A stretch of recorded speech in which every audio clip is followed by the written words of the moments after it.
This is Smithy.tv.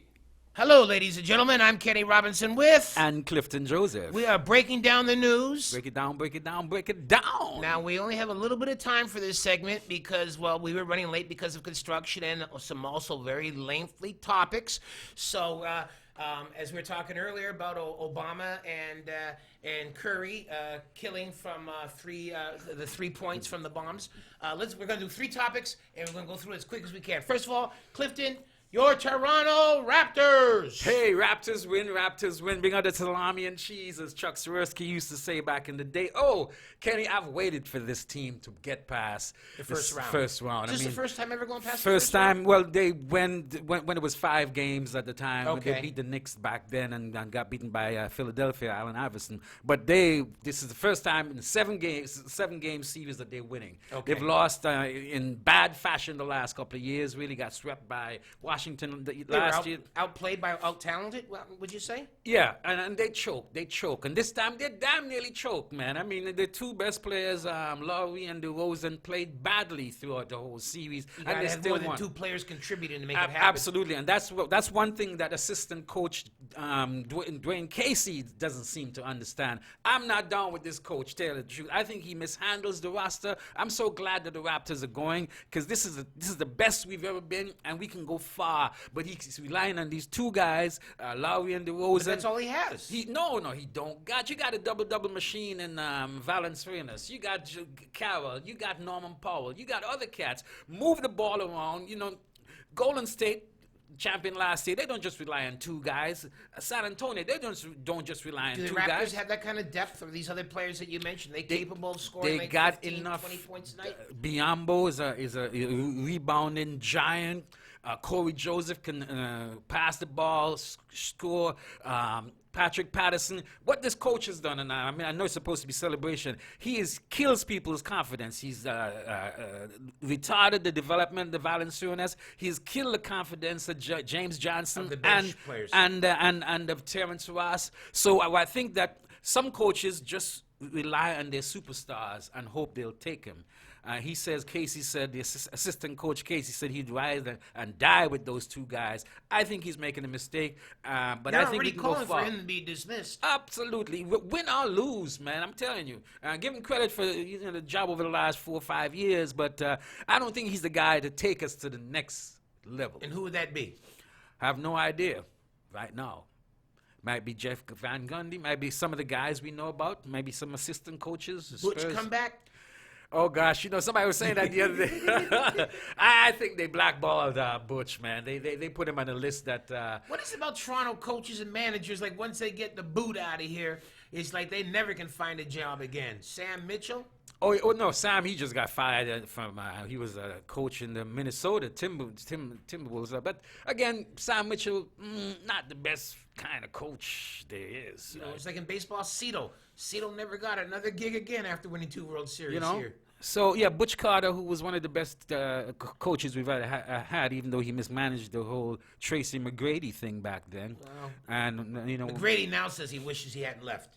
Fuck Tracy. I went to the games with that dude, man. They had the "Don't Go Tracy" signs and some go through and do a thing, and then Where'd he go? Florida? Miami? the Magic, Orlando. Yeah, he didn't last too long though. They trade him quick. Yeah, he went to the who else Rockets after disappeared that. After they left Toronto, never really heard from him again. Mighty Mouse. Yeah, well, actually, a lot of cats, save for maybe Chris Bosh, when you leave Toronto, your character, your whole thing goes down. Or what it is maybe you was a small fish in a big pond, and once you get up in that bigger pond, you get eaten. Yes, Small fish. And it's the basketball gods. Punish them for Saying, that. yeah. So okay, well, we We're going to go far. We're going far. If the coach can learn as he goes along, as he did a little bit in the round 1 series, I think we can beat the Heat, and I think we can give LeBron and the Cavaliers a shot at winning and we could probably win the Eastern Conference Finals, man. Well, I hope they do well, as long as they don't have anything happening on the last Sunday of the month. If it comes to that, hope they get swept in 4, because I cannot have them interfering with my coin. But speaking of coin, when the NBA had their All-Star game here, the cab drivers have in Toronto threatened to go on strike. Yeah, but they pulled that back very quickly, though. And I Huh? was so sad because I wanted that chaos in Toronto when that money was happening. Man, when I seen cab drivers jumping and holding on the mirrors of Uber drivers at City Hall and all that kind of chaos and almost like a civil war was about to erupt on the streets, I was sad when the cabbies had said, okay, well, we will make money this weekend instead of not make money this week. Really. But, you know, the NBA players wouldn't have been hurt because they got their private limousines. Limousines, services, yeah, you know. big time. So anyway, today is the day where they vote on Uber in Toronto. Have you taken Uber yet? No, I'm not by myself, but I've gotten a ride with somebody one time. Yeah. How are you feeling about that? I think that it is ruining the cabs as we know it. There's a new dispensation happening. Here's a company that doesn't have any cars. It's the biggest cab company in the world, but it doesn't and then so they're actually on the cutting. I think city councils, like what Toronto is trying to do here, have to come in because these guys get preferential treatment when it comes to licensing, all of the things that they shake down regular cab drivers for. Right. You got to take a test. You got to do this. Your car's got to be Police inspected. security, you know. All of these kind of things. Uber drivers don't go through that. So you're asking, you actually... It's not a level playing field. Absolutely not. Uber is not a level playing field. And I know some people will take Uber and say, oh, it costs less than regular cabs and so on. Of course it costs less than regular cab. They have less overhead. But I think the arrogance of the cab industry... in Oh, yeah, Toronto they've shot themselves in the foot a lot of Well, times. actually, some people got shot when they couldn't get inside a cab. So You're talking about that woman who got shot, at killed. the after party, when she said, Drake's after party. And they said, no, you're not going far for us. I go, well, if I don't get in this cab, I'm going to go to the hereafter. So, the hereafter party? No, the hereafter party. So, the after party, okay. you know, so if that helps Uber, good. But, you know, I got my own vehicle, so I'm not involved in any of this other nonsense. And Yeah, look, you're talking about the idea that, for instance, cabs don't pick me up sometimes, right. including brothers. They'll slow down. They see me. They ain't and real brothers, them Nigerians. No. They ain't I'm telling you, all brothers. And I talked to some of them, and here's what the one brother said to real me. brothers, Nigerians. Please don't drain my bank account without my knowledge now, because I said that. I got voodoo on my shoulder. So- No, they're probably ripping off some of your relatives right now as we speak via email. One cab driver said to me, he said, look, I ain't stopping for brothers between the ages of 18 and like 30-something. If you're an old brother, I'll pick you up. But an old brother ain't out there. Exactly. And it's hard to tell our ages because we don't crack. So, you know, he was telling us anything we want to hear. And then you got all the cab drivers who you say, hey, I'm going to Eglinton and Oakwood. I ain't going that way, man. I had a cab driver in Chicago tell me it was against the law to go against the cab laws to go to the South Side past 9 o'clock. So, and it's amazing that a lot of cab drivers, regular cab drivers, are immigrants. Yeah. And they're refusing to pick up Other immigrants. Yeah, other immigrants, right? Or Canadian-born people. Yeah. Yeah, of a certain disposition, Yeah. coloration, and all that kind of thing. So yeah, the cab drivers they needed. Deport them ones. They need to up their game, bring their prices down a little bit.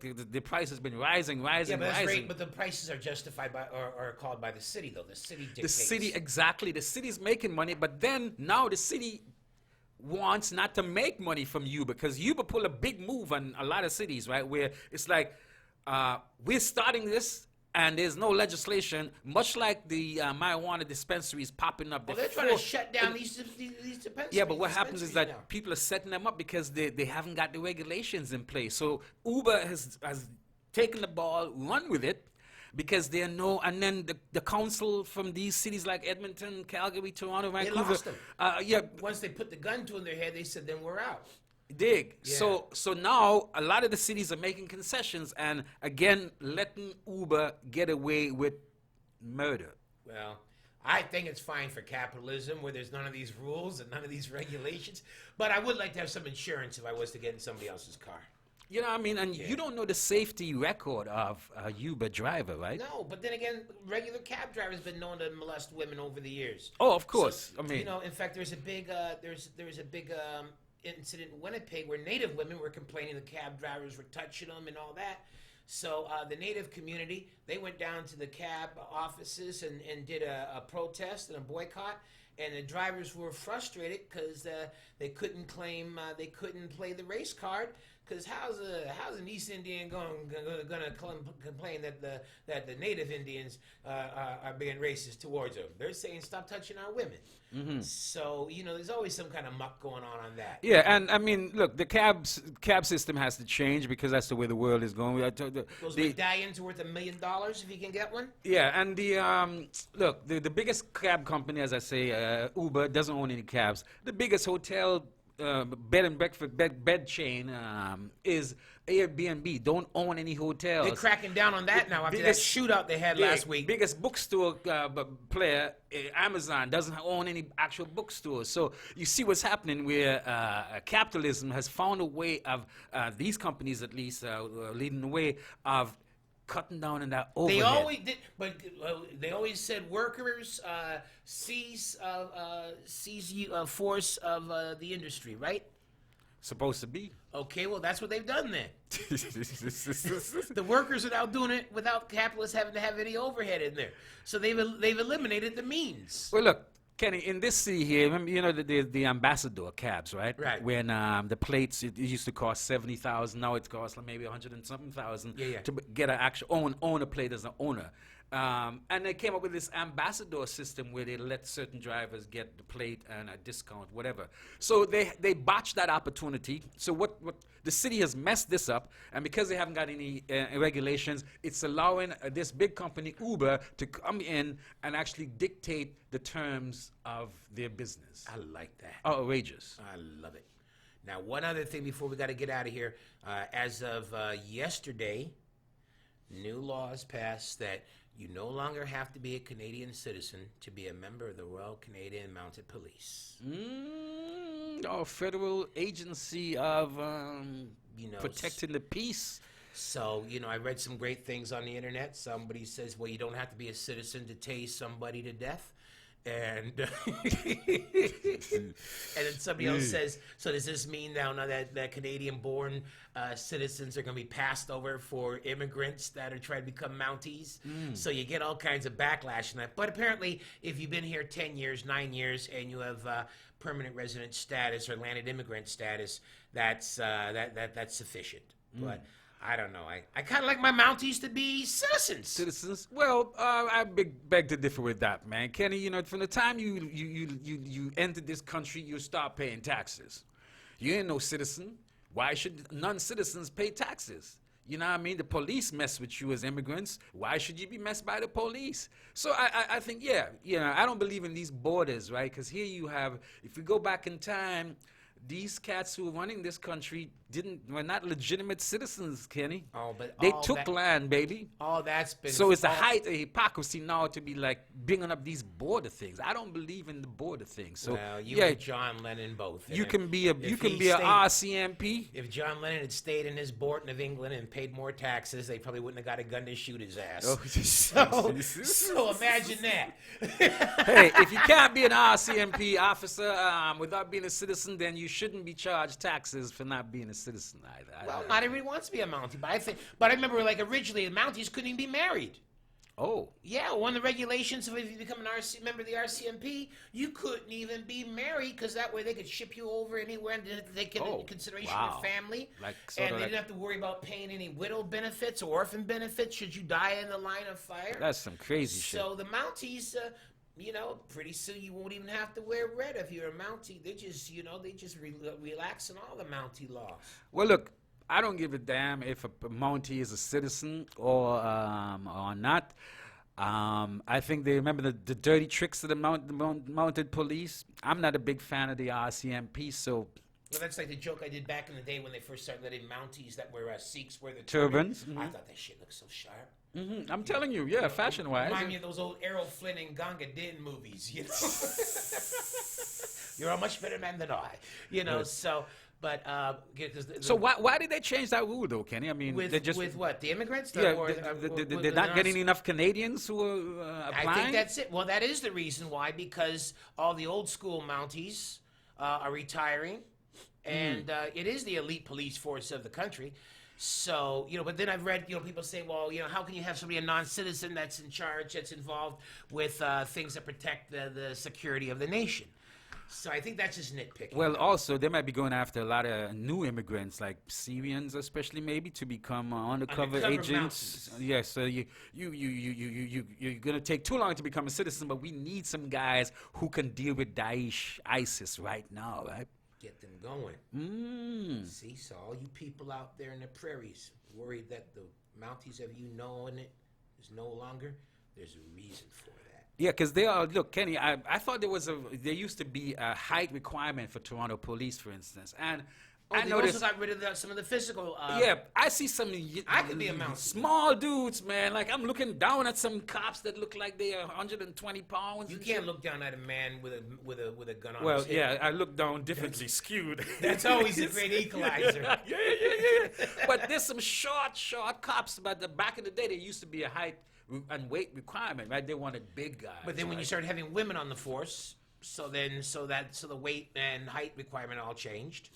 So I guess just like Uber, it's all changes, and it's some people are just trying to hold on to it, screaming and crying, and trying to keep us in the old days. Plus, this is something that's already been happening. Kenny, you telling me that you don't think that the RCMP got operatives around the world It's supposed to. who are not citizens? Well, And none of them are citizens, foreign spies? well, that's the game. Dig. But at home, I like to know my man's got some investment. He can tell the 10 provinces and territories and capitals of the cities and so on. He got to tell me where I can get smoke in each and every capital of the city of the country. Anyway, hey, pretty soon we can know where they get smoke is, because pretty soon all the cities will be yelling, "Close it down! We're not getting any tax dollars on these guys." Dig. Anyway, folks, we got to close it down too. Not because we can't be taxed, even though we have been, taxing. Dig. But it's the end of it now, folks. So anyway, Clifton Joseph, Kenny Robinson. breaking down the news. Where can they find us? www.smithy.tv. Smithy.tv. SMITHEE.tv. Tell your friends. We're here. Later.